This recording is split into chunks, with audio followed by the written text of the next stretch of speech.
আমাদের কাছে অনেক সময় সাইকিয়াট্রি পেশেন্টরা আসে, পেশেন্টের লোকরা আসে, তাদের কেয়ার গিভার আসে, যে জিজ্ঞাসা করে যে ওষুধ কতদিন খেতে হবে, এই ওষুধ কি সারা জীবন খাওয়া লাগবে কিনা, বা কতদিন খেলে ওষুধটা ঠিক হবে। এটা আসলে কোনো নির্দিষ্ট কোনো ডিউরেশন নাই।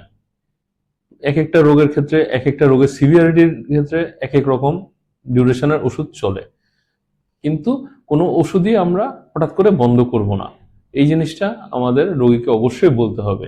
এবং রোগীরা অনেক সময় এসে বলে যে ওষুধের কোনো সাইড এফেক্ট আছে কিনা, এই ওষুধ খেলে কোনো সমস্যা হবে কিনা। আসলে প্রত্যেকটা ওষুধেরই কম বেশি সাইড এফেক্ট থাকে, কিন্তু আমরা অবশ্যই রোগীর জন্য এই ওষুধটা কি তার জন্য ভালো হবে না ক্ষতিকর হবে সেটা বিবেচনা করে আমরা ওষুধ দিয়ে থাকি। তো রোগীদের আমরা অবশ্যই রিকোয়েস্ট করব, আপনারা আপনাদের ওষুধ নিয়মিত খাবেন এবং ডাক্তারের পরামর্শ বা সাইকিয়াট্রিস্টের পরামর্শ ছাড়া কখনো ওষুধ বন্ধ করবেন না। কারণ ওষুধ বন্ধ করলেই আপনার রোগটা আবার দেখা দিতে পারে। আমরা যখন রোগী একটু সুস্থ হয় বা রোগী ইমপ্রুভ করে 70-80% ইমপ্রুভ করে, তখন আমরা আস্তে আস্তে ওষুধ কমাবো।